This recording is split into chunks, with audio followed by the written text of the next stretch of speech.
Ciao a tutti e benvenuti in questo mio nuovo video dove affronteremo un'altra tematica, ossia quindi un disturbo molto fastidioso ma molto comune, la tosse.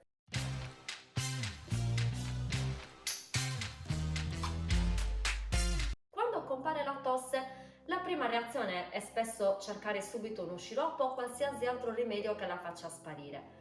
In realtà la tosse non è una malattia in sé, ma un sintomo. È un segnale che l'organismo produce per difendere le vie respiratorie, liberarle da secrezioni o sostanze irritanti e attirare l'attenzione su qualcosa che sta succedendo.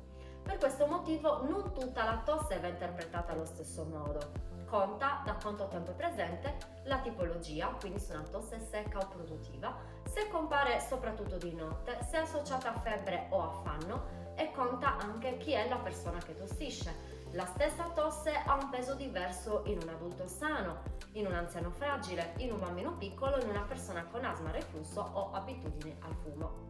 In questo episodio vedremo che cos'è la tosse, perché compare, come distinguere le forme più comuni, quali elementi osservare a casa, quali comportamenti possono aiutare davvero quando i farmaci hanno senso e in quali situazioni è opportuno chiedere consiglio al farmacista o rivolgersi al medico. Cos'è in realtà la tosse? Come abbiamo appena accennato, la tosse non è una malattia, ma un semplice sintomo, è un riflesso che insorge ogni qualvolta la mucosa delle vie respiratorie viene irritata.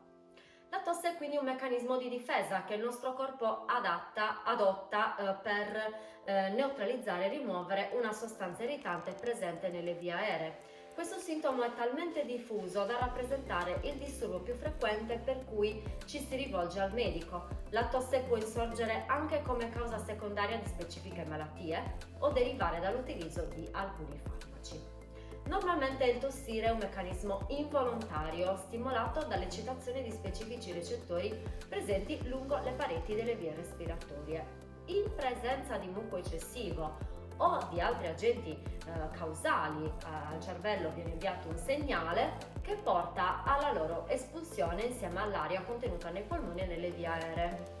Questo ci aiuta a capire un punto importante: la tosse può essere fastidiosa, stancante e disturbare il sonno molto spesso, ma in molti casi ha una funzione utile. Serve a tenere più pulite le vie respiratorie. Per questo non bisogna pensare in automatico che vada sempre bloccata e a tutti i costi. Anche il modo in cui compare può dare qualche indizio. Una tosse che peggiora di notte, una tosse dopo i pasti o una tosse che inizia all'improvviso dopo un episodio di soffocamento sono situazioni diverse tra loro, non bastano da sole a fare una diagnosi, ma aiutano a orientarsi meglio.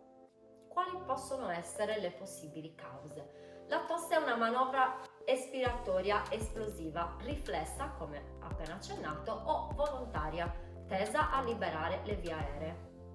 Costituisce infatti uno dei principali meccanismi di difesa dell'alveo respiratorio. Tuttavia contribuisce anche alla diffusione delle malattie per via aerea e può risultare fastidiosa per il paziente.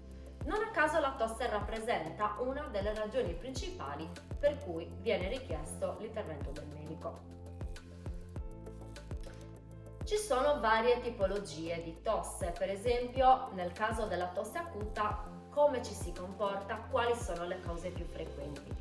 Quindi quelle che appunto inducono il sintomo in forma acuta sono quelle che riguardano una tosse persistente per meno di 3 settimane. Sono le infiammazioni e le infezioni delle alte vie respiratorie come il raffreddore comune, laringite, faringite, bronchite acuta, lo sgocciolamento retronasale di origine allergica, virale o batterica e la polmonite. A scatenare il riflesso della tosse può essere anche l'ingresso nell'alveo respiratorio di sostanze estranee come particolato atmosferico, frammenti di cibo, materiale inerte, gas irritanti come fumo ed esalazioni chimiche o liquidi inalati.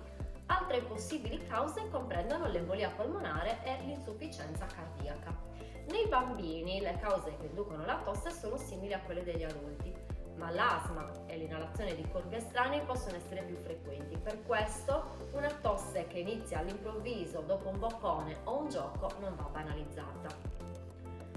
Altro tipo di tosse è la tosse cronica, che si manifesta in caso di bronchite, asma, broncopneumopatia cronica ostruttiva, reflusso gastroesofageo, tabagismo, iperattività per le vie aeree dopo un'infezione, per tosse, tubercolosi, infezioni micotiche, fibrosi cistica, sarcoidosi, esposizione ad allergeni o a irritanti respiratori, assunzione di ACE inibitori o neoplasie del polmone e del mediastino. Nella pratica, quando una tosse dura a lungo, le cause più comuni da prendere in considerazione sono spesso il fumo, l'asma, il reflusso e il gocciolamento retronasale. Anche alcuni farmaci per la pressione, come gli ACE inibitori, possono provocare una tosse persistente e secca. In questi casi cambiare terapia è una decisione che spetta al medico, ma riconoscere il possibile collegamento è già molto utile. Con tosse secca, appunto, si intende l'espulsione forzata e rumorosa di aria dai polmoni, associata all'irritazione della gola, ma priva di secrezioni fluide o mucose. Non è una tosse produttiva. Insorge tipicamente dopo l'inalazione di sostanze irritanti e l'aspirazione di un corpo estraneo. Altre cause comuni di tosse secca sono le infezioni respiratorie, l'enfisema, la pleurite, il reflusso gastroesofageo e l'asma. La tosse secca è quella che più facilmente disturba il sonno, irrita la gola, lascia la sensazione di non riuscire a liberare nulla. Proprio per questo è la forma in cui più spesso si cerca un sedativo nella tosse. Ma anche qui bisogna capire da cosa dipende, perché calmare il sintomo senza inquadrare la causa può non essere la scelta più adatta. La tosse grassa invece è accompagnata da catarro, è una tosse invece produttiva. Il catarro è prodotto principalmente a livello bronchiale, spesso è associata alla presenza di bronchite acuta e cronica, broncopolmonite, polmonite a bigestis, carcinoma polmonare e bronchiectasie.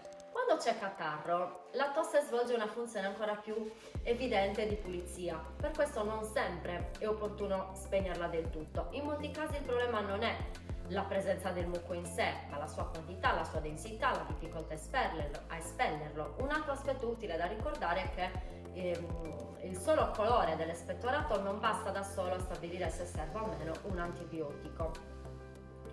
Quali sono i criteri di valutazione della tosse? Prima ancora di pensare a un prodotto specifico, conviene osservare bene la tosse. Da quanto tempo persiste? È secca o produttiva? Compare soprattutto di giorno o di notte? È associata a raffreddore, febbre, mal di gola, bruciore di stomaco, naso chiuso, fiato corto o respiro sibilante? Si scatena con il movimento, con l'aria fredda, quando ci si sdraia o dopo aver mangiato? Sono domande semplici ma molto utili.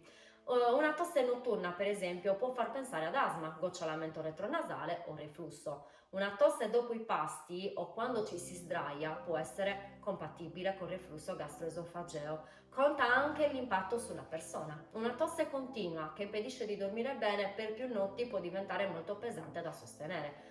Allo stesso modo, una tosse associata a respiro corto o dolore toracico richiede un'attenzione diversa rispetto a una tosse occasionale.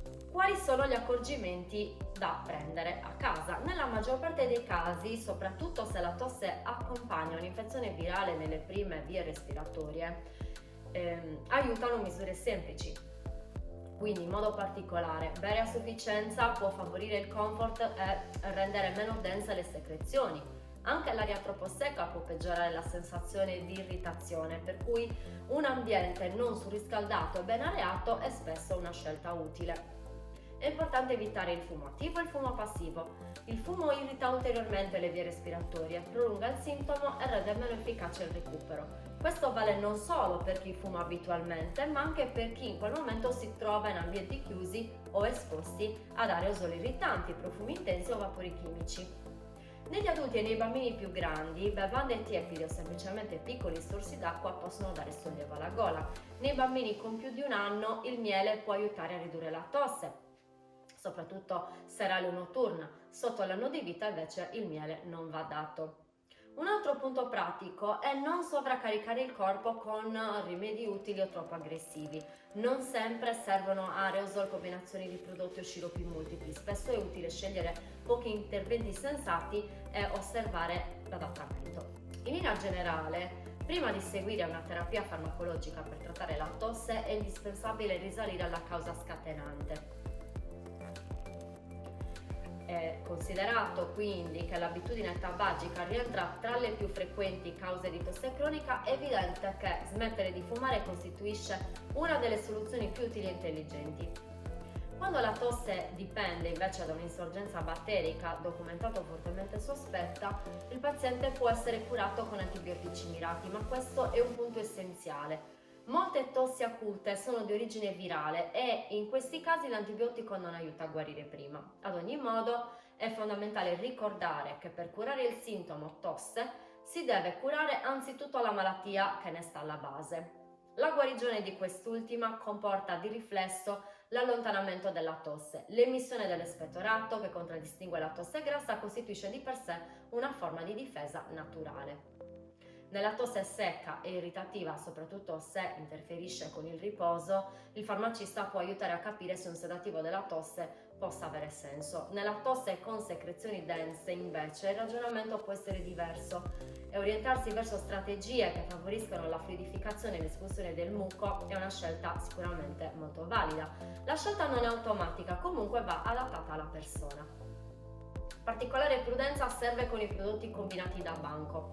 Alcuni contengono più principi attivi insieme e il rischio è sommare sostanze simili senza accorgersene, soprattutto se si stanno già assumendo altri farmaci per febbre, raffreddore o allergia. Nei bambini piccoli, in gravidanza, negli anziani e in chi soffre di patologie croniche, il consiglio professionale è ancora più importante. In quali casi è utile chiedere consiglio al medico? In quelle situazioni in cui la tosse merita una valutazione medica senza aspettare troppo, per esempio se compare difficoltà respiratoria, se il respiro è rumoroso, se le labbra appaiono bluastre, se c'è dolore toracico importante, se compare sangue con la tosse oppure se la persona appare molto sofferente o confusa. Anche la presenza di febbre alta persistente, peggioramento rapido, disidratazione, forte debolezza o impossibilità a dormire e mangiare in modo accettabile sono elementi che meritano attenzione. Nei bambini molto piccoli la prudenza deve essere ancora maggiore, soprattutto se sono presenti crisi di tosse intensive, vomito dopo gli accessi o il sospetto di aver inalato qualcosa. Un altro criterio molto utile è la durata. Se la tosse non migliora, dura oltre poche settimane, tende a ripresentarsi o cambia caratteristiche, è il momento di approfondire. Questo vale ancora di più se si accompagna a dimagrimento, raucedine persistente, respiro sibilante, affanno o ricorrenti risvegli notturni. Le persone fragili meritano una soglia di attenzione più bassa, anziani, soggetti a BPCO, asma, scompenso cardiaco, immunodepressione, terapia oncologica non dovrebbero gestire da soli una tosse nuova o in peggioramento. Ed ecco il decalogo per un corretto uso dei farmaci che io consiglio sempre. Nell'usare il farmaco, rispettare la posologia, dose, tempo, modalità di somministrazione indicata dal medico o riportata correttamente sul prodotto. Non assumere più farmaci contemporaneamente senza consiglio del medico farmacista, soprattutto se si tratta di prodotti per tosse, raffreddore, febbre o allergia che possono sovrapporsi. Non interrompere arbitrariamente una terapia. Se un trattamento è stato impostato per una causa precisa, modificarlo da soli può rendere più difficile il controllo del problema. Controlla sempre la data di scadenza prima dell'utilizzo del farmaco. Ricorda che alcuni farmaci, come sciroppi, gocce spray e altri prodotti liquidi, una volta aperti possono avere tempi d'uso più brevi. Per dubbi, chiedere consiglio al medico o al farmacista, conservare integra la confezione, senza gettare astuccio il foglietto illustrativo, riporre i farmaci in luogo fresco e asciutto, non in bagno o in cucina, ma nel luogo espressamente specificato, tenere lontano il farmaco dalla portata dei bambini, non gettare i farmaci nella spazzatura ma negli appositi contenitori collocati all'interno o in prossimità delle farmacie. In sintesi, quindi, la tosse è un sintomo molto comune ma non banale. Può essere un semplice fastidio passeggero, ma può essere anche il segnale di un problema che va capito meglio. La chiave non è inseguire la tosse in modo automatico, ma leggerla nel suo contesto: durata, tipo, sintomi associati e condizioni della persona. Le misure semplici fatte bene, come idratazione, ambiente adeguato e attenzione al fumo, spesso aiutano molto. I farmaci possono essere utili, ma solo se scelti con criterio e senza confondere il sollievo del sintomo con la cura della causa. Il farmacista può aiutare a distinguere le situazioni comuni da quelle che invece richiedono un approfondimento. Quando però compaiono segnali d'allarme, quando la tosse persiste o quando riguarda persone fragili, il medico resta comunque il riferimento da contattare. E spero che questo video sia stato di vostro gradimento e arrivederci al prossimo episodio. Grazie, ciao!